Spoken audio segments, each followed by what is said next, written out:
Guardians, despite being at home in the land, were a home underdog against Tarek Skubal. Enter Lane Thomas, maybe one of the under-the-radar trade deadline acquisitions being dealt from the Nationals. He was huge in the ALDS. A heavy favorite for the New York Yankees in the series. You're going to look to their best two ball players to be those MVPs. That's Juan Soto and it's Aaron Judge. The Early Line, only on SportsGrid.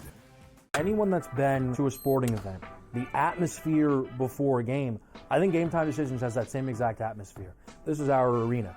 This is what we do. There is going to be an energy to Game Time Decisions that you will feel night in and night out. The excitement you get when you lock your bets in, when you're figuring out what you want to do, we can zone in on the biggest games each night. I want this to be the place that people come to before the games start so they feel as ready as possible to lock in their cards. We are going to hit every single one of those markets that you need to know about. We're going to go through every single thing, and I've got a great team behind me that's going to help me get the job done. There is not going to be a better place, I promise you, than Game Time Decisions to get that new information, react to it, and be able to then bet accordingly. We will have everything at our disposal, and we will use that to our advantage. I'm Kevin Walsh. Tune into Game Time Decisions from 6 to 8 p.m. Eastern on SportsGrid. Ferrall has taken over. Let's go. It's Ferrall. Coast to coast. Steaks, chicks, stacks. You and I are going to make a lot of money. It's Ferrall. Coast to coast.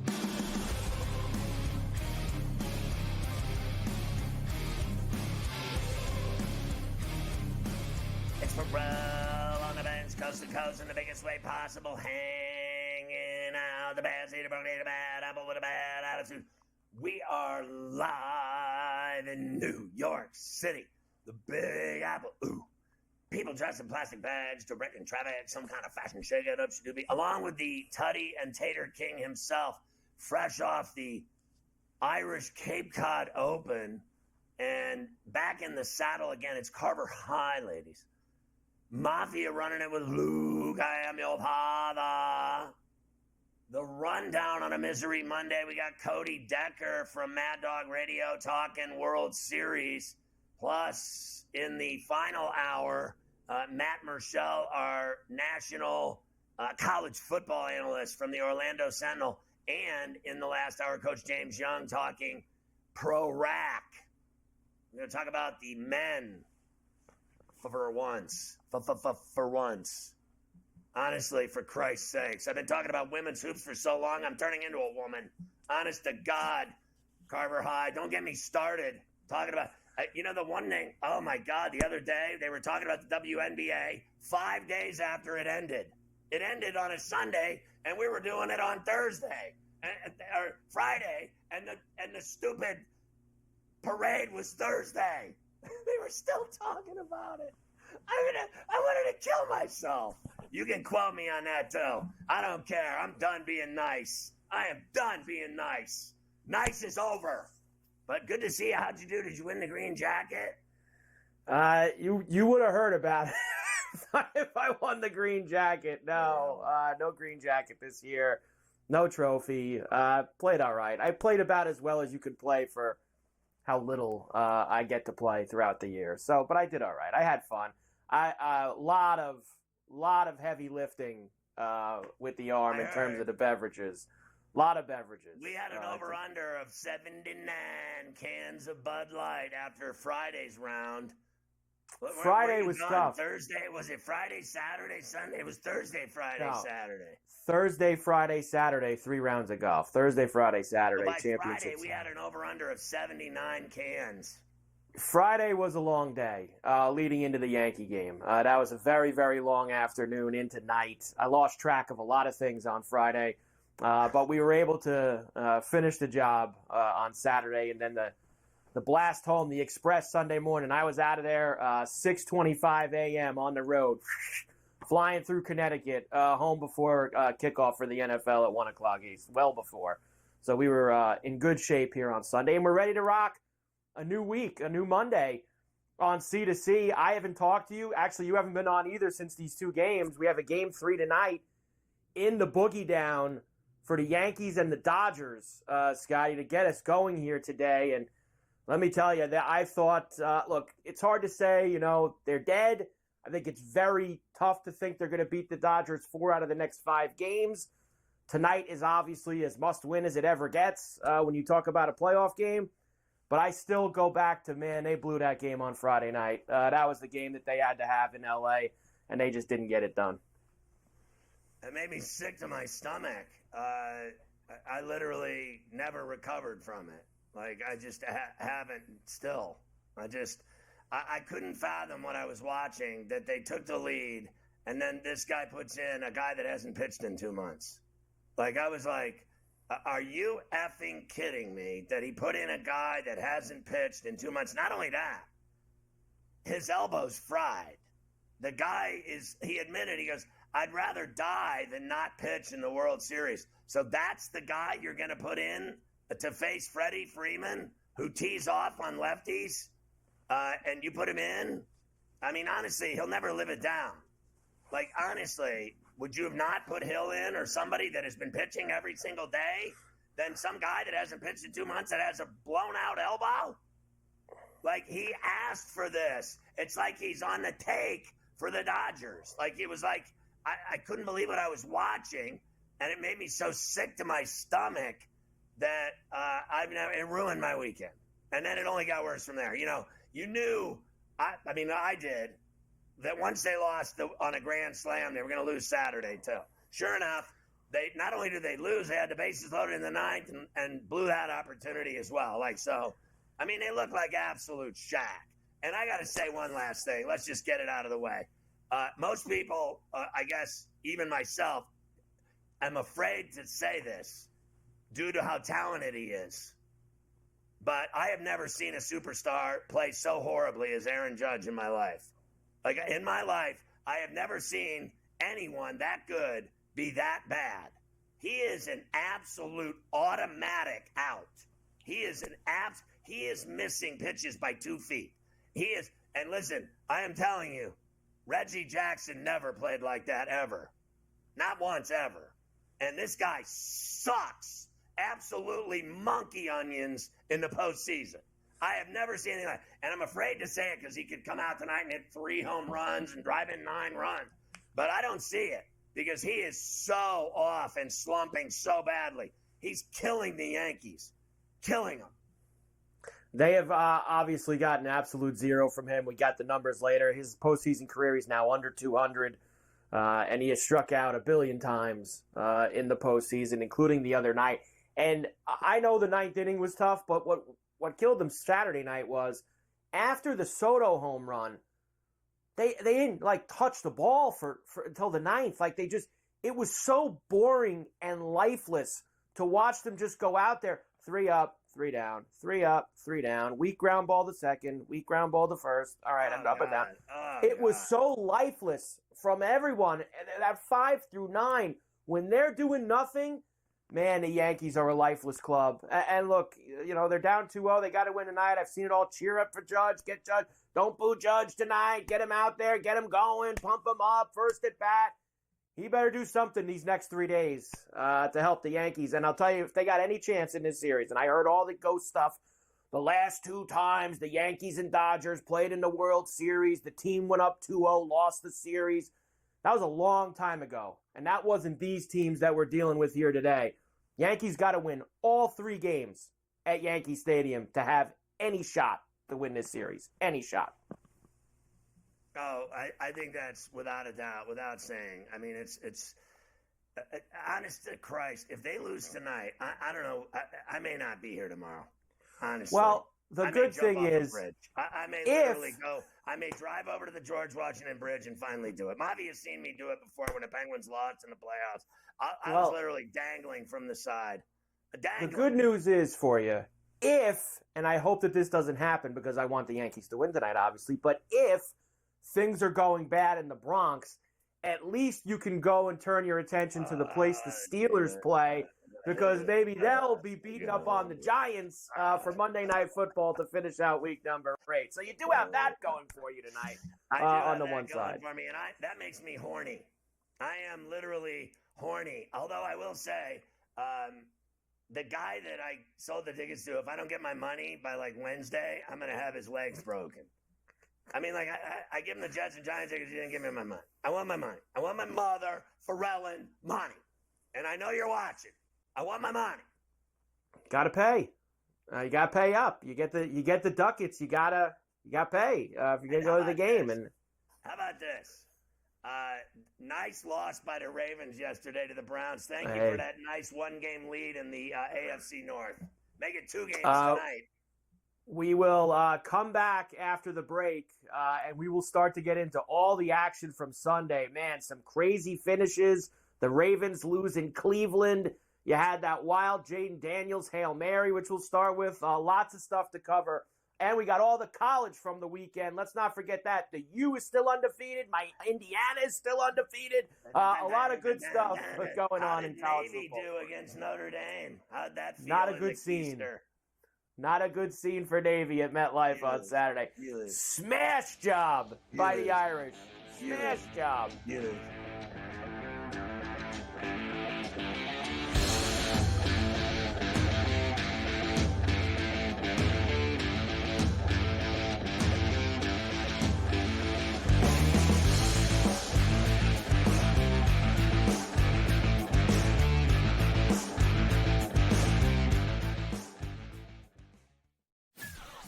That kid on the 2-point conversion play was wide open on the right side of the end zone, and the kid threw it about 15 rows over his head. People crystallized Georgia and Alabama. They put them on the shelf above everyone else, and they're just not there this year.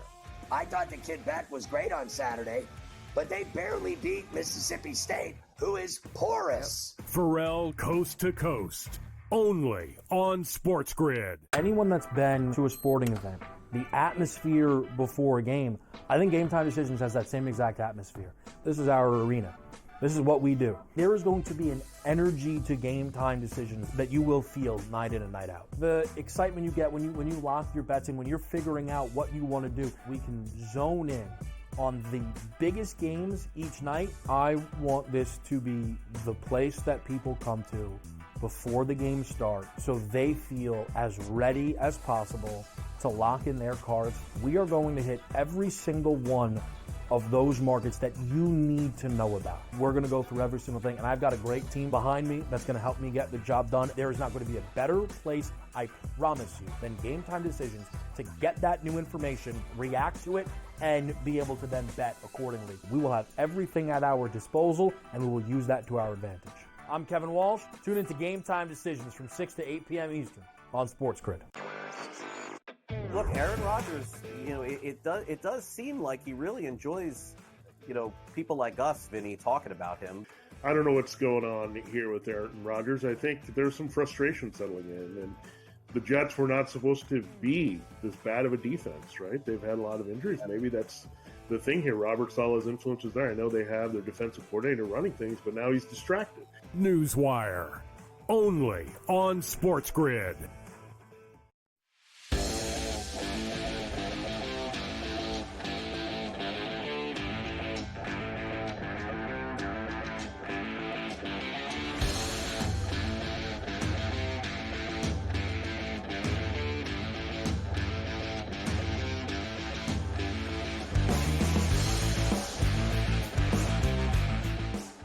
Let's talk about the NFL. I guess we'll get Morency back from his stupor on Tuesday because he was in L.A. sitting in the bleachers when Freddie Freeman hit that grand slam. Then he went to Seattle and watched the Bills kick the Seahawks' ass. And I saw him in those seats hammered, and now there's no sign of him. So hopefully we'll get him back tomorrow in one piece. We only hope for safe passage for Morency. That's all I'm saying. We need safe passage. As far as anyone else, we don't care about them. Yeah, he had quite the weekend, as I saw a lot of his posts on social media as he was going throughout it. I don't know if maybe he was walking back from Seattle to Vancouver. He just, after the game last night, just started trying to get his way back across the border. Who knows? But he'll be back with you tomorrow here on C2C. All right, let's start today by going through all this NFL from Sunday, pain day in the league. And we'll do later World Series, of course, Steelers-Giants tonight, lots of NBA rack tonight. It is, and this is as overplayed as it gets in our industry today, the sports equinox today, Scotty.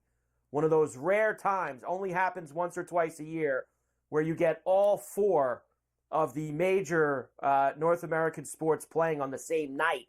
MLB, NFL, NHL, NBA, all have games tonight. The sports equinox, as they love to call it throughout the day. All right.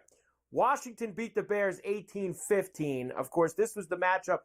First of all, I thought that Daniels wasn't going to play. Then all of a sudden on Sunday morning, Jane Daniels is fine, and he goes out. And what did he do, this guy? 21 for 38 for 378 total yards and a touchdown in this win for Washington. Caleb Williams, 10 for 24, 172 and none. Before you tell me what you thought of those two guys, this was obviously the big play. End of the game. Washington down after the Bears had just taken the lead, and Jaden Daniels, Hail Mary to Noah Brown. Listen to these guys, Scotty, on the Washington radio call. Here we go. 4 of them at the goal line. They bring 3. Daniels backing up.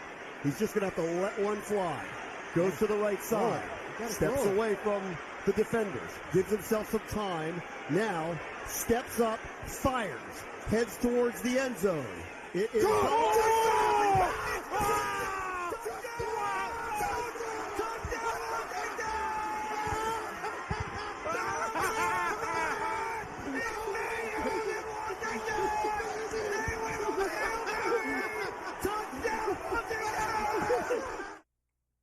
There you go. Very, very exciting for all of them as they were dry humping each other's legs in the booth. So anyway, that was just a butchered play by the Bears. And I think all the blame goes to 29, Stevenson, is that his name? How about this loser? Standing over on the sideline in the middle of the play, taunting the fans in Washington, not even aware that the play was happening, never once aware that the pass was being made. And then at the last second, he's the numbskull that batted it in the air right into Brown's hands. If I were them, I'd cut his ass. I would cut. That guy is not a professional football player. Now, all of his excuses today and apologies are just veiled thin toast. That's what that is. Like, him apologizing today was worse than him doing it. Like, are you kidding me? What, are we supposed to, like, accept your apology for that? I mean, just torturous lapse of judgment. Where in the F was this guy's head? He wasn't even, like, he was literally standing on the sideline mocking fans as the guy was throwing the ball. And then he turned around and looked and said, oh, my God, the ball's in the air. I better go screw this up some more. I mean, I would literally, can you imagine, like Al Davis, he would have cut him today. He'd have no job. He'd be out of work. He'd be finished. In my view, he should be cut. Now, I know how nice they are, the Bears. You know, they just love everyone, so nothing's going to happen to him. He'll still start and play.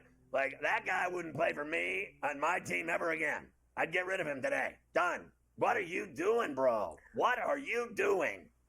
He caused the whole G-damn thing. He did. Eberflus tried to do it himself, but then they still somehow had the lead. And he screwed it up afterwards. The Bear fans are mad because Eberflus basically after was like, well, you know, we tried hard. You know, that's a tough loss. But that's a brutal loss. That is a brutal game to lose like that. It just is. You don't forget a game like that. By one game. Right. In a division where right now everybody wins every week, right? I mean, it's just amazing. They're in one of the toughest divisions and you lose a football. They tried to blow it before that. I don't know what the hell they were doing giving the ball to the defensive lineman with 5 minutes to go on the 3rd and goal play, and he fumbled the. I mean, he didn't even get the carry. He just gave the ball to the other team. Yet they still took the lead after that and blew it. And I thought Caleb Williams played awful.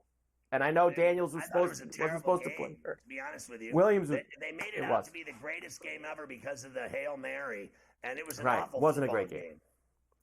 Awful football game. Don't disagree with you on that one. 49ers beat the Cowboys 30-24 last night. Slow start for the 49ers, Scotty, but they eventually got it going in the second half. Purdy was finding everybody, including George Kittle on NBC. We're into a motion. The blitz comes. Purdy gets it up.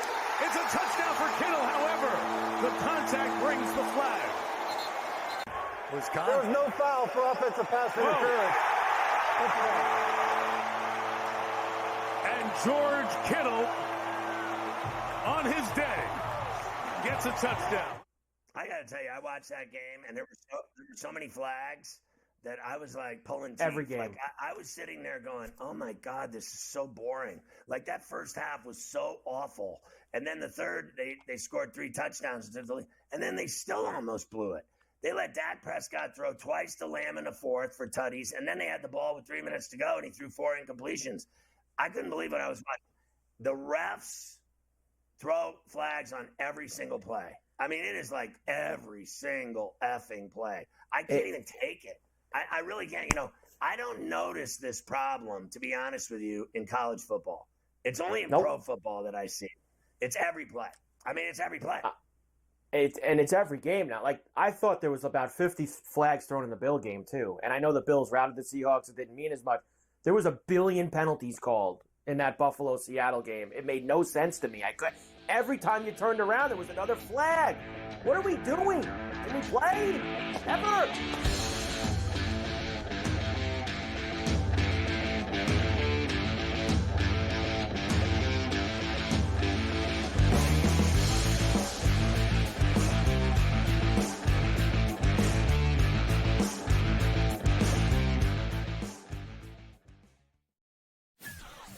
That kid on the 2-point conversion play was wide open on the right side of the end zone, and the kid threw it about 15 rows over his head. People crystallize Georgia and Alabama. They put them on the shelf above everyone else, and they're just not there this year. I thought the kid Beck was great on Saturday, but they barely beat Mississippi State, who is porous. Ferrall Coast to Coast, only on SportsGrid. Anyone that's been to a sporting event, the atmosphere before a game, I think Game Time Decisions has that same exact atmosphere. This is our arena.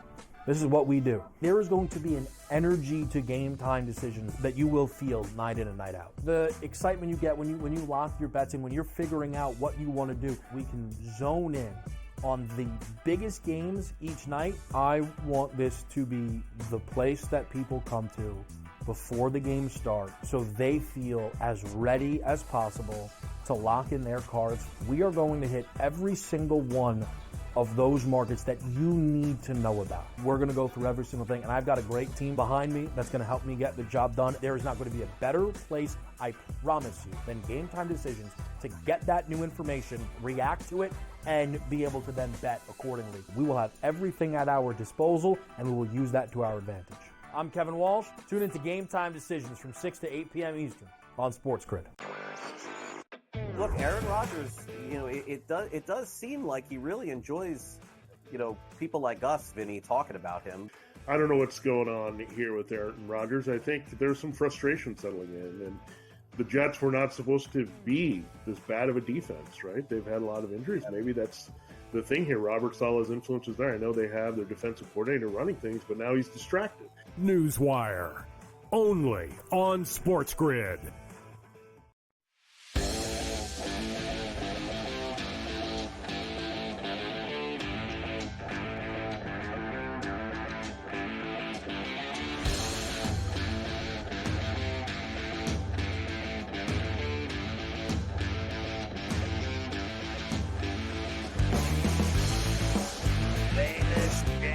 Winston, your boy, did you see the game that he put up for Cleveland? He was better in one day than Deshaun Watson was altogether in every game combined. It really is amazing. Before we play the highlight and talk about the actual game, like this guy, Winston, he went 27 for 41, 334 yards, and 3 touchdown passes. Last year, Watson got hurt. Flacco came in and threw the ball all over the place those last 5 or 6 weeks and got them in the playoffs, and he even played well in the playoff game despite them losing to Houston. How come everyone else who drives the bus of the Cleveland Brown offense it puts up big numbers and throws the ball everywhere, and this hack, when he's in, they look like a peewee team. Like they look like they shouldn't even be out there against an NFL. I cannot believe the colossal failure that trade is. And now he's gone for the year, gone for whatever, maybe forever in Cleveland. But it is such an indictment on him that it's one thing if he's not in the lineup, they play better. The quarterback numbers are drastically better when he's not in the game. It's sick. Jameis Winston's been sitting on the bench for 3 years in New Orleans and now here in Cleveland. And he gets a crack, and he goes 334 and 3 tutties. Like, what? Against the Ravens, who are pretty good defense. And not only that, he's fantastic, too, when he does interviews because he's so bizarre.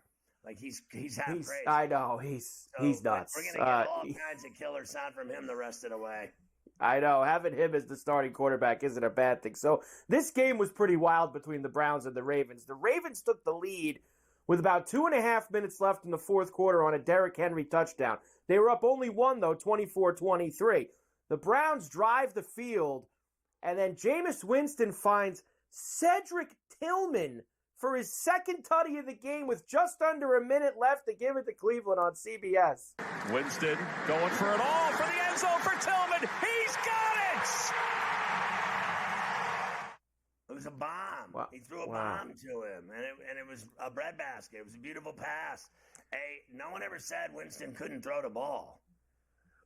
Nobody ever said that. That's for sure. And look, Cedric Tillman, I mean, you got to be kidding me. And there was a lot of ghosts there yesterday. I'm sure you saw over the weekend, a long-time Browns play-by-play guy, Jim Donovan, passed away. Yeah. So there was it was quite a scene for the Browns there in Cleveland. They don't get many moments, and they certainly haven't had many this year, but they got one from their squad yesterday, no doubt about that. And now the Ravens are going to be, as you mentioned before, Steelers win tonight. They will be a game up on the Ravens in the AFC North as we are still, 2 weeks out from the game you're going to at the place the Steelers play. So that's going to be very interesting moving forward here for those two. Next, let's go to New England, Scotty, where the Jets, of course, have been absolutely reeling. They get themselves a chance, though, to play the Patriots, the last team that they beat, but they could not even do that. 25-22, a late Ramondre Stevenson touchdown gives the Patriots the win. After the game, the interim coach, Ulbrich, said that the Jets are in a dark place. Here's what Aaron Rodgers had to say about the dark place. Call this a moment of darkness for this team. Is that how you see it, and how do you get out of it? I mean, because you could just stay in darkness as well. Yeah, I've been in the darkness. You got to go in there, make peace with it. Offensively, our goal has just got to be score 30. Doesn't matter what the other two sides are doing. You know, we have trust in our defense and teams, but if we're not scoring 30, we're underachieving. This offense can do that every single week.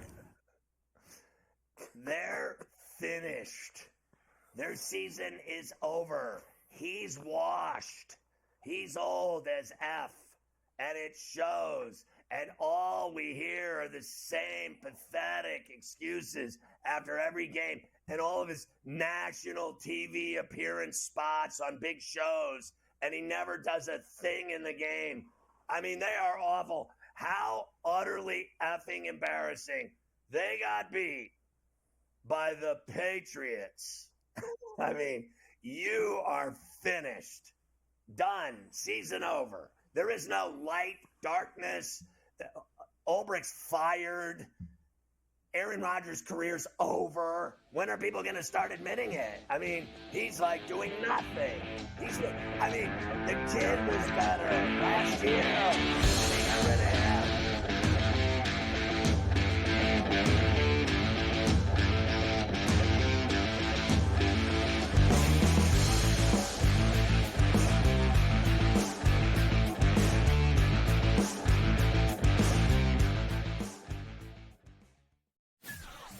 That kid on the two-point conversion play was wide open on the right side of the end zone, and the kid threw it about 15 rows over his head. People crystallize Georgia and Alabama. They put them on the shelf above everyone else, and they're just not there this year. I thought the kid Beck was great on Saturday, but they barely beat Mississippi State, who is porous. Ferrall Coast to Coast, only on SportsGrid. Anyone that's been to a sporting event, the atmosphere before a game, I think Game Time Decisions has that same exact atmosphere. This is our arena. This is what we do. There is going to be an energy to Game Time Decisions that you will feel night in and night out. The excitement you get when you lock your bets in, when you're figuring out what you want to do, we can zone in on the biggest games each night. I want this to be the place that people come to before the game starts so they feel as ready as possible to lock in their cards. We are going to hit every single one of those markets that you need to know about. We're going to go through every single thing, and I've got a great team behind me that's going to help me get the job done. There is not going to be a better place, I promise you, than Game Time Decisions to get that new information, react to it, and be able to then bet accordingly. We will have everything at our disposal, and we will use that to our advantage.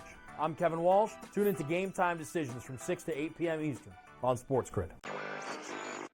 Look, Aaron Rodgers, it does seem like he really enjoys, people like us, Vinny, talking about him.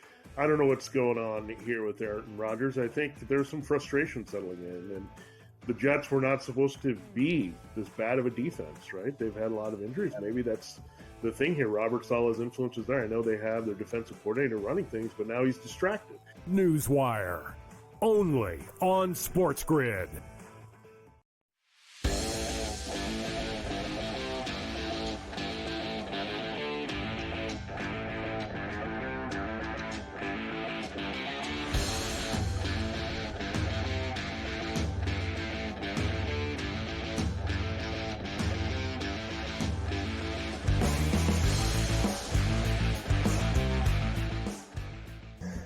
Mike, they have lost 5 in a row. All this guy does is talk and do interviews, and he's always on the dais, always on the microphone, always having the presser. It is so funny to me how awful he is and how awful they are. And then I am done. I'm done listening to how much talent they have. And then today I heard they have more talent than anyone in the league, and they just can't figure out how to play together. I am so sick and tired of hearing how much talent the Jets have, because they don't. Talented teams aren't 2 and 6. Talented players win games. What they are is a bunch of overpaid, overpriced, overhyped, bullshit players. All of them. Every one of them. Every one of them. And the leader of the pack is Aaron Rodgers. Tell me I'm wrong that he's finished. He's finished. He's just going to go away, go eat mushrooms, just go. It's more fun anyway tripping, because your career's over. He doesn't win anymore. He can't move. All of his passes are dump-offs. What does he do? He can't even beat the Patriots. They had a 4.5 win total. He is he's completely shot. Let's just put it out. And the fact that some people didn't think there was a chance going into this year that he could be completely shot after not playing at all last year because of a major injury, that he was just going to show back up at 40 years old and beat a guy that was winning MVPs 5 years ago. They've got a lot of egg on their face. That is just a really bad. In the Super Bowl, we sat here in August hearing that they were going to win the Super Bowl. No doubt about it. Roster's too good. Too much talent. They can't even get no tickets doubt to the about Super Bowl. They have so little juice. Well, instead they get this. Since 1940, teams were 756-0. That's a 0, as in none. When scoring 20-plus points, having 0 turnovers, and holding opponents under 250 yards of total offense. Now it's 756-1. The Jets are the first team to lose under that scenario that you had since 1940. That scenario. So what a shame. And they got to play Thursday night on Halloween at MetLife against the Texans. That's the first game of next week, Thursday night. Jets Texans in the Swamp, and that's staring another potential L right in the face on Thursday. Potential L. That's for sure. Another Well, potential. Just forget about potential. Just L. Loss. Oh, that's a loss.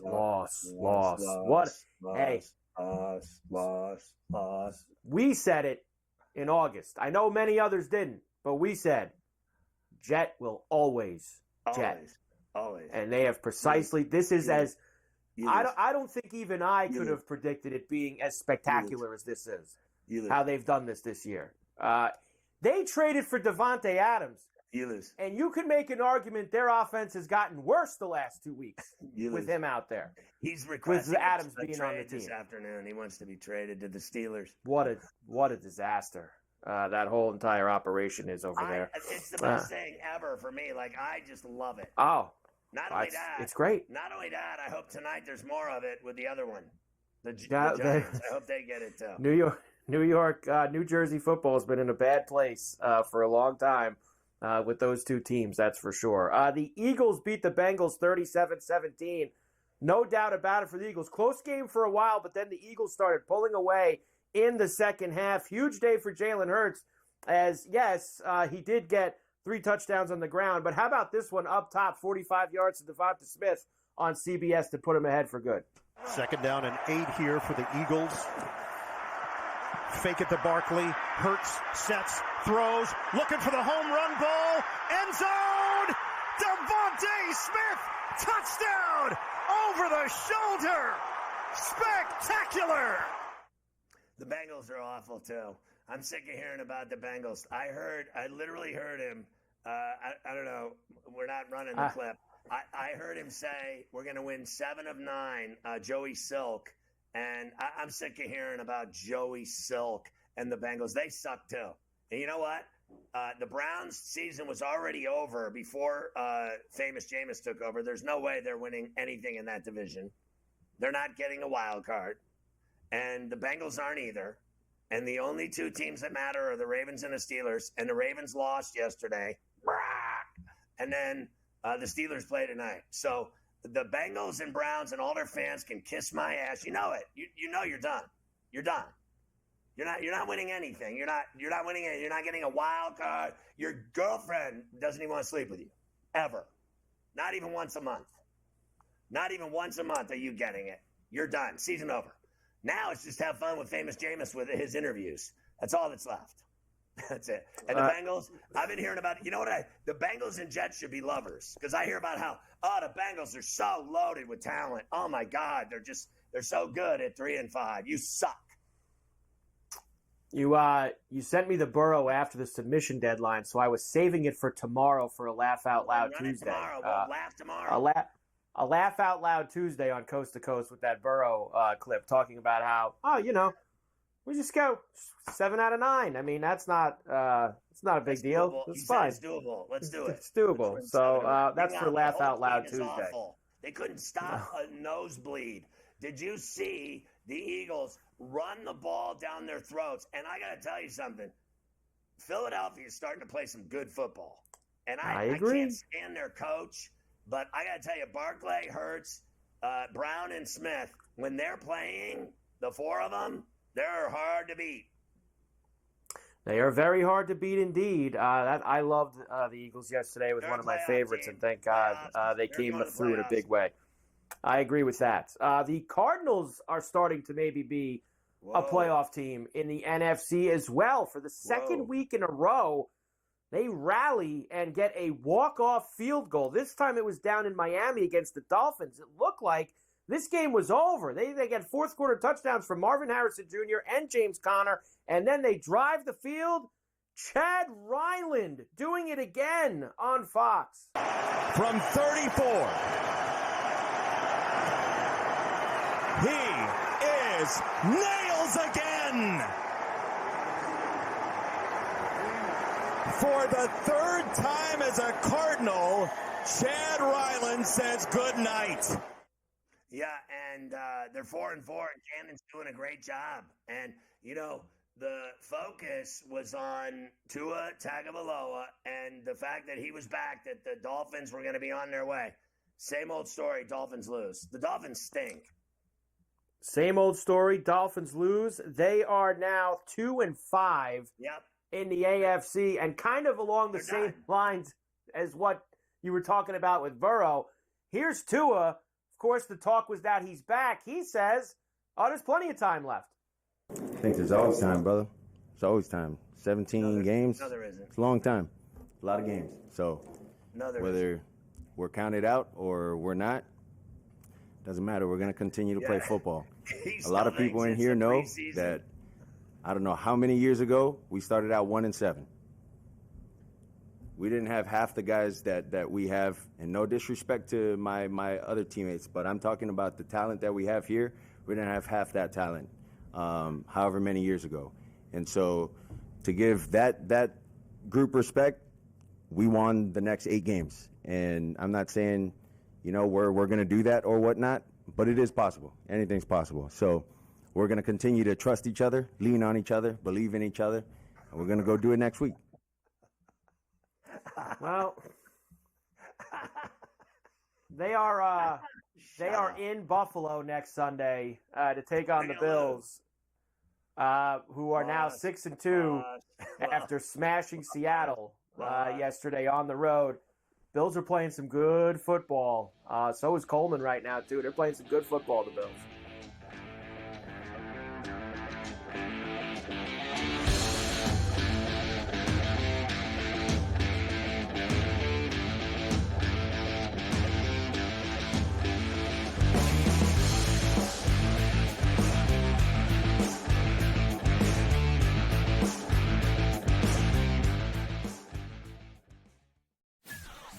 That kid on the 2-point conversion play was wide open on the right side of the end zone, and the kid threw it about 15 rows over his head. People crystallize Georgia and Alabama. They put them on the shelf above everyone else, and they're just not there this year.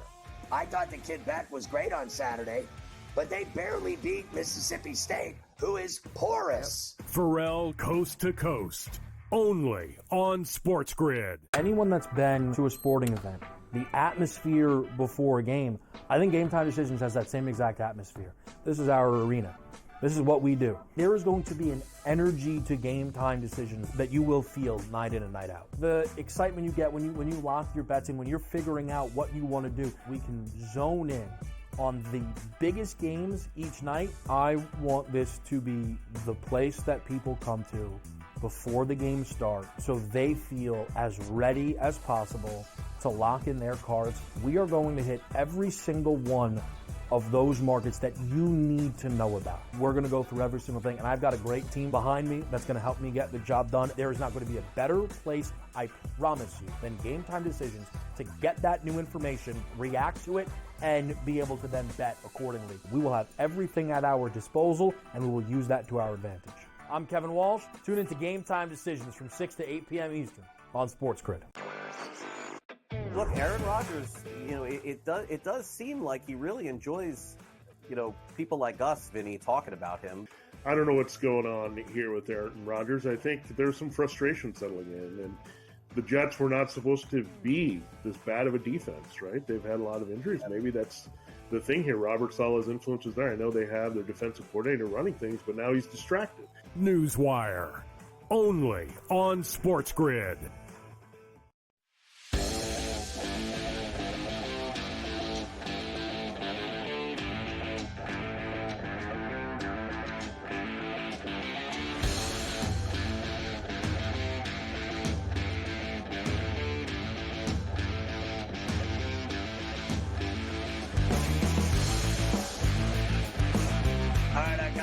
Cody Decker of Mad Dog Radio on Sirius XM has been talking baseball playoffs with us since the jump. And I got to tell you, Cody, I'm stressed out. As you know, as a Yankee fan, Friday and Saturday, that ruined my weekend. So, I was drunk, and I am just not feeling good about things. And I got to tell you, I thought it was the most harebrained decision I ever saw in my life to put a guy in that hasn't pitched in 2 months with a bad elbow to face Freeman. I have seen it all in my life. I've never seen anything so stupid, and I just don't think he'll ever live it down. It's funny you say that because that wasn't even the decision that bothered me that he made. Listen, the Nestor Cortez decision was a bad decision. I would have gone with Tim Hill 10 out of 10 times, and here's why. If you're going to face Shohei Ohtani on the one at bat, which they already kind of let us all know the game plan with Shohei Ohtani, if they're going to have a one at bat setup like that, they're going to go to Nestor Cortez against Shohei Ohtani.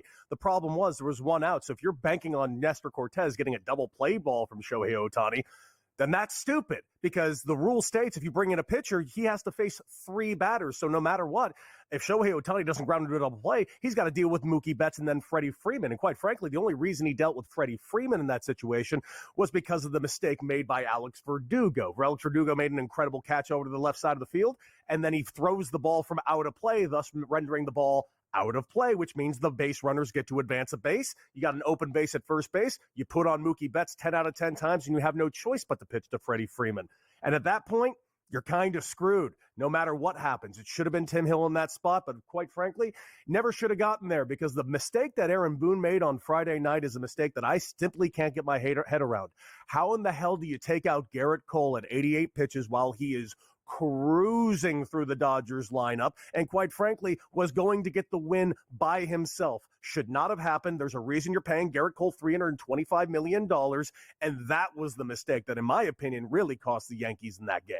No doubt, bro. Honestly. And then when they lost, and I had to sit there and watch that travesty, I just knew Saturday was going to be an abortion. I just knew it. I was like, the whole weekend.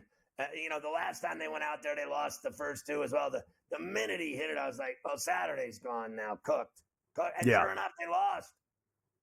And I was feeling it too. Right going into that game, here's the thing. I had a feeling I was leaning towards the Dodgers. I saw the matchup between Rodon and Yamamoto. I'm going to pick Yamamoto in that matchup 10 out of 10 times, period, stop. He went 6-1 innings, and Dave Roberts told us that he was going to ride him. Once again, Dave Roberts having no problem telling you the game plan and saying, go ahead and beat us, and you can't do it.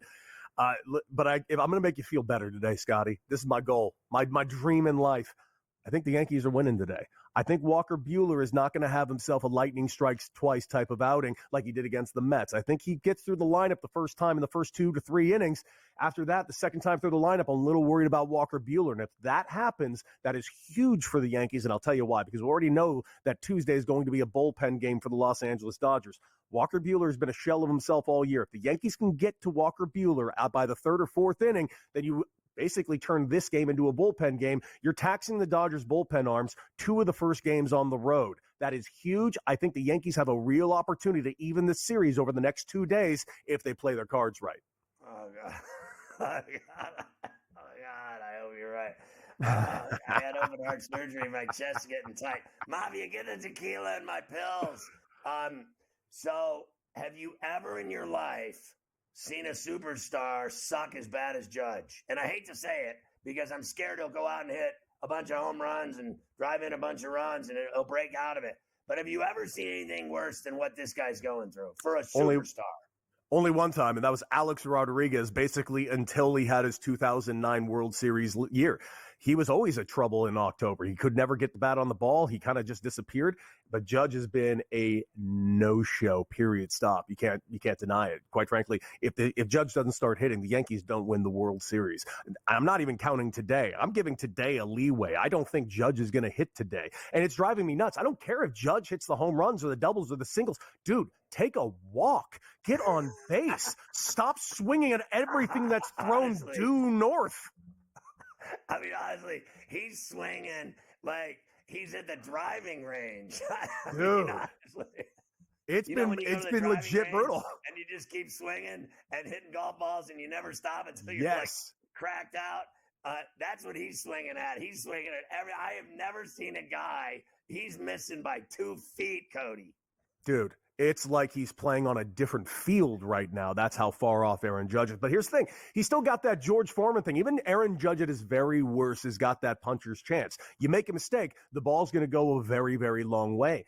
The Dodgers have just made no mistakes to him, and you can tell what their game plan is. Their game plan is get Aaron Judge out, and we'll deal with the rest. Because there is a steep drop-off towards the bottom half of that lineup compared to the Dodgers, where there is seemingly no drop off to that lineup. So the Dodgers have multiple edges in this entire series, with the exception of starting pitching. And I think tonight is the chance for the Yankees to actually show that to be a glaring subject. But honestly, like, dude, Bueller looked great at Citi Field. Now it's going to be cooler tonight, and I think he's certainly more dangerous with his drop. The ball, he can make it drop too, like it's hot. And you can't tell me he's not better than Clark Schmidt. That's my problem there. And then secondly, now look, I think Clark Schmidt's been good, but Bueller is a big game guy. And then the other thing is, what did you think of them throwing the nugget out today that they're interested in Soto? I think they're interested in Soto, but at the end of the day, I swear to God, I support the Dodgers and the things that they're doing. I'm the biggest Dave Roberts fan in the world. I swear to God, if the Dodgers end up with Soto, I am anti-Dodgers from this point on for the rest of my life, dude. I will be rocking yellow and brown Padre stuff like I work at UPS for the rest of my life. Yeah, dude, no. Can't happen. And I agree with you on Walker Bueller being a big game pitcher, but, dude, I know he showed up against the Mets, but he's been a shell of himself since he's come back from that injury. If he does it again, I will come on your show and say that I'm wrong, but, dude, I don't think he's going to do that again. All right, listen, I swear to God, if they lose tonight, I'm jumping off a bridge. It's over. Hey, it's over if they lose tonight. I'll talk to you in the next couple days. Let's see how it goes tonight for starters. Thanks, Cody. My man. All right, Cody Decker of Mad Dog Radio.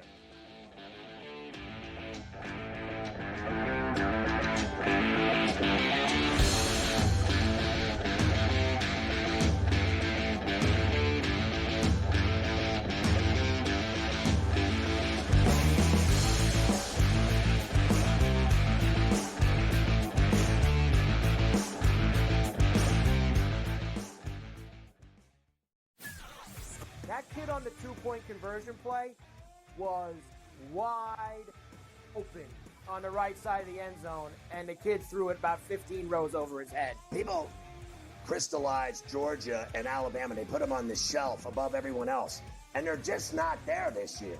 I thought the kid Beck was great on Saturday, but they barely beat Mississippi State, who is porous. Ferrall Coast to Coast, only on SportsGrid. Anyone that's been to a sporting event, the atmosphere before a game, I think Game Time Decisions has that same exact atmosphere. This is our arena. This is what we do. There is going to be an energy to Game Time Decisions that you will feel night in and night out. The excitement you get when you lock your bets in, when you're figuring out what you want to do, we can zone in on the biggest games each night. I want this to be the place that people come to before the games start so they feel as ready as possible to lock in their cards. We are going to hit every single one of those markets that you need to know about. We're going to go through every single thing, and I've got a great team behind me that's going to help me get the job done. There is not going to be a better place, I promise you, than Game Time Decisions to get that new information, react to it, and be able to then bet accordingly. We will have everything at our disposal, and we will use that to our advantage. I'm Kevin Walsh. Tune into Game Time Decisions from 6 to 8 p.m. Eastern on SportsGrid. Look, Aaron Rodgers, it does seem like he really enjoys, people like us, Vinny, talking about him.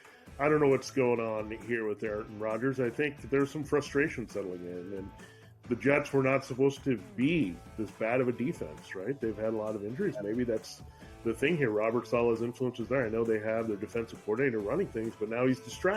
Newswire, only on SportsGrid.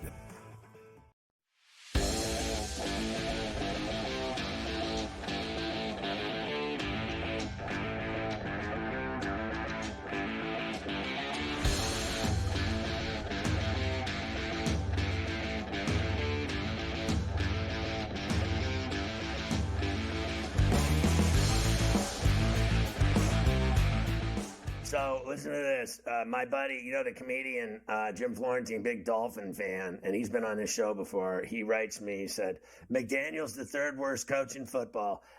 If they get blown out by the Bills on Sunday, he'll be fired Monday.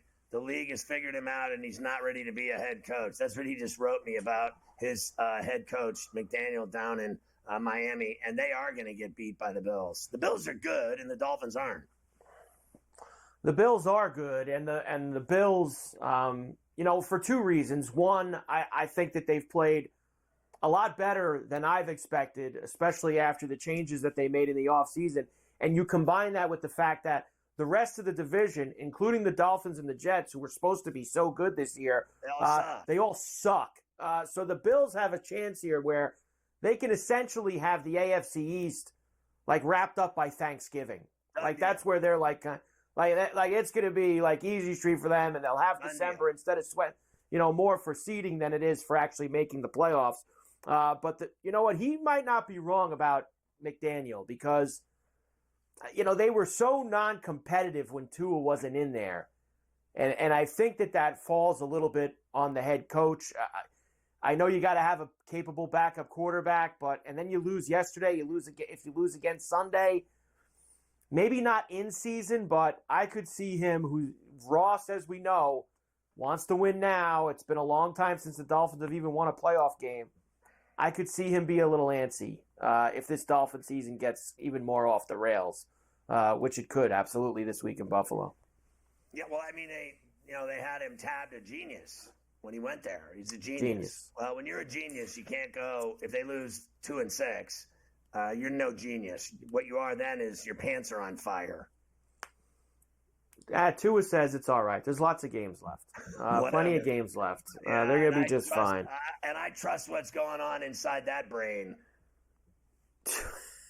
You heard me. The Chiefs, meanwhile, they now have themselves out to a 7-0 start in the NFL. They really just don't lose. I know that, but they didn't cover yesterday. 27-20. They beat the Raiders out in Vegas for the first time this year. They never cover, but they win. They never cover, but they win. They didn't cover again yesterday. Travis Kelce. They're not in the betting business. They are in the winning business, and they do plenty of that for the first time this year. Travis Kelce finding the end zone on CBS. Surprised if they try one here. 3 tight ends, 3rd and goal. Mahomes caught, touchdown. Kelce, his first regular season touchdown reception in 13 games. Well, he threw 2 finally, Mahomes. And the only thing that stood out to me, I don't know if you saw my tweet. I put out a real simple tweet. Is there any team that talks more Shaq than the Raiders when they're playing in NFL games on Sunday? They talk more Shaq than any team in the league. They got more finger pointer, tough guys, and, in your face, throwing punches, spitting on people, talking Shaq, and yet every single week they take it in the keister. I mean, they just bend over and take it in nice and hard. And all I know is their coach sucks. They suck. They're terrible. And all I hear about, this is another team, all I hear about, the Raiders. Oh, my God, what an abortion they are. They really are. For as much Shaq as they talk, they back it up never. I mean, absolutely never. They're automatic. All they do is lose. They always find a way to lose. That was more glaring to me than another Chiefs win. We're used to Kansas City winning every week. What I like watching is how the Raiders actually think they're good when the whole game they talk so much Shaq.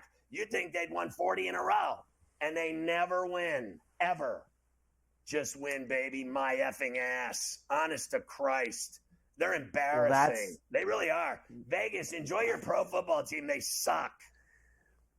That is the tough guy persona that Antonio Pierce wants the team to have. He wants them to be very tough guy. Raider football out there. They are whatever. They're the Steelers didn't even try, and they put 32 on them. Bad football team, having a very bad year, 2-6. And he's an awful coach. He's a phony. What a phony he is. Coach. I'd rather have McDaniel That's another than one. him. I would. This is another one. It's going to end up being a bad hire. They kept him after they finished pretty strong as an interim, and it's going to end up being to pay back his bankruptcy, $28 million he owes for all the car dealerships that have failed. He's never paying that back. He's never going to pay it back. Never.